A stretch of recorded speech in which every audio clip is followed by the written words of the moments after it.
Now, Roundball Wrap on KEZI 9 News. We're the Corvallis Spartans, and you're watching Roundball Wrap on KEZI 9 News. Let's go!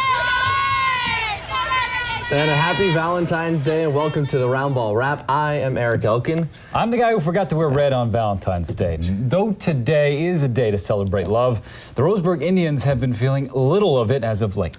The team has lost 7 of its last 10 games and is currently sitting in 4th in the Southern Oregon League. Roseburg looking to upset at 10th ranked South Medford on the road. South up 37-15 at the half in the third quarter. Roseburg comes out swinging. Jake Stevens hits the corner 3, so it's a 19-point deficit. Next possession, this time it's Alex New at the top of the key. Roseburg within 16, starting to claw back, but South snapped out of its slump. Ben Orndorff picks off Stevens' pass, goes on a break, finishes at the hoop, draws the foul, back to a 19-point lead. Got worse for the Indians. New shot doesn't hit anything. Brandon Robertson corrals it.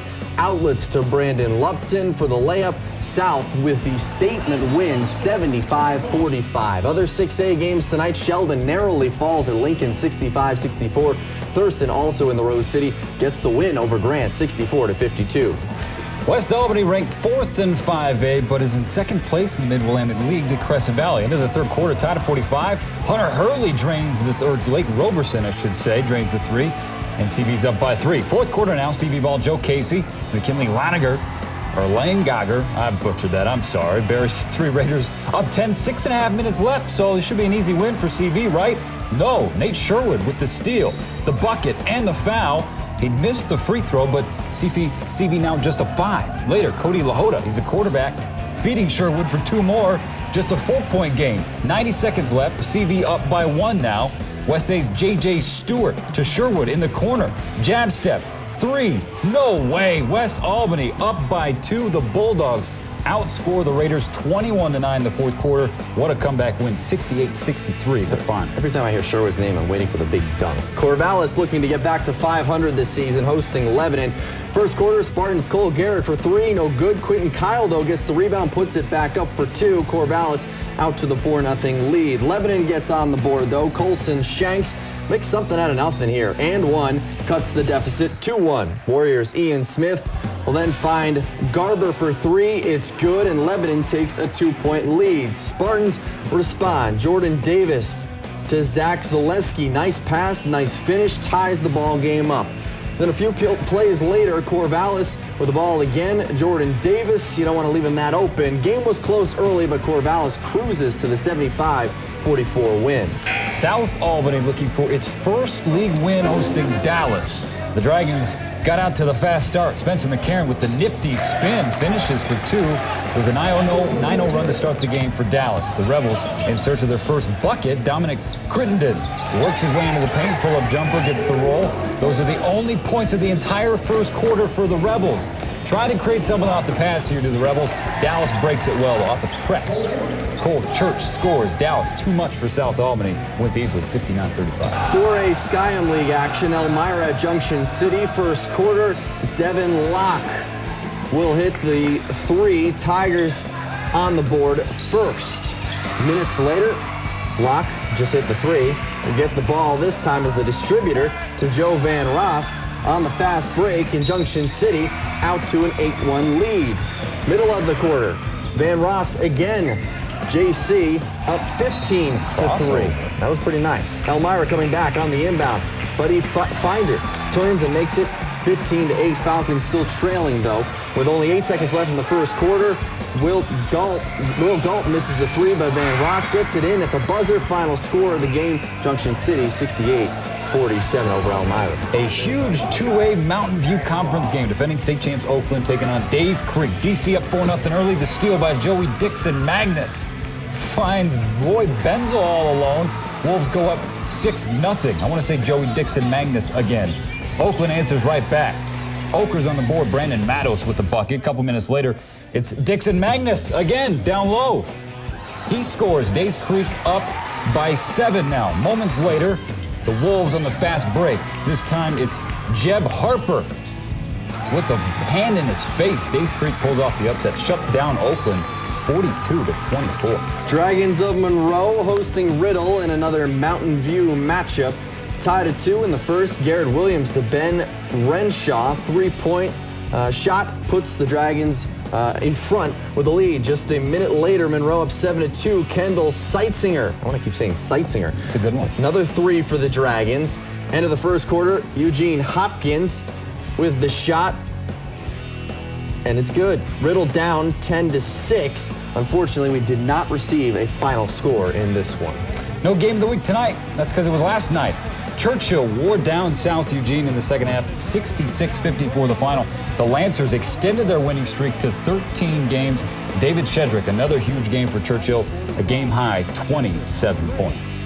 Coming up next of the Roundball Wrap, we check out girls hoops action, where 2 top 10 teams meet in a fierce league showdown. Highlights coming up after the break.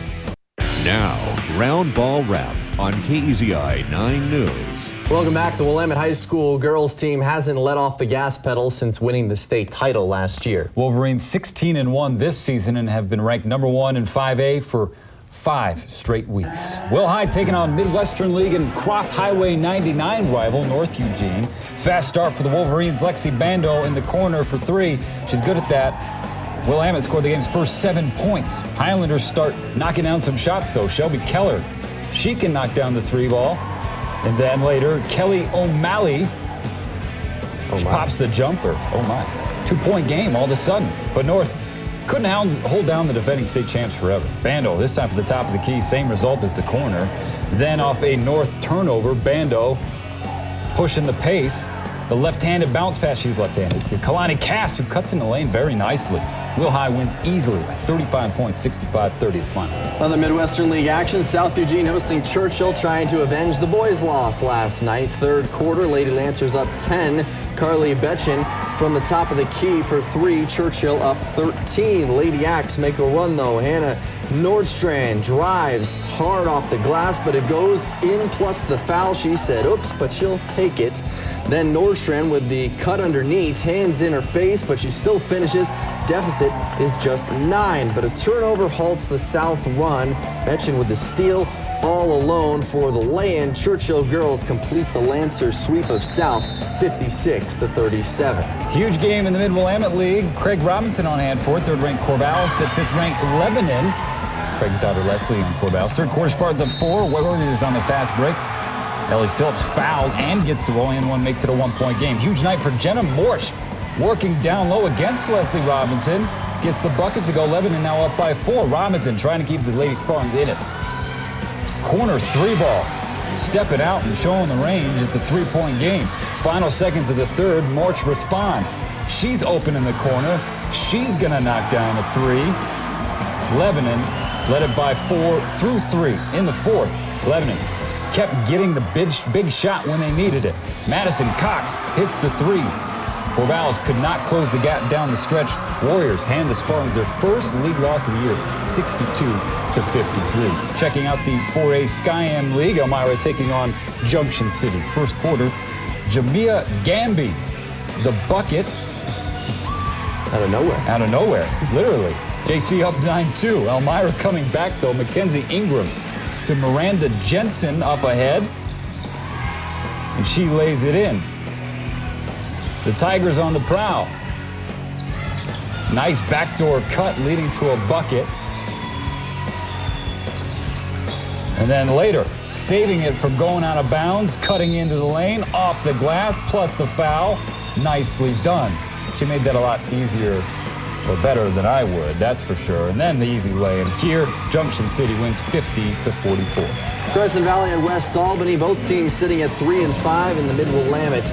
Pick things up in the first. Jessica Sexton wide open from the corner. She knocks it down. The Raiders are out front. A few minutes later, Riley Wetmore all alone. The toe just on the line, so it's only a 2, but it pulls the Bulldogs to within 2.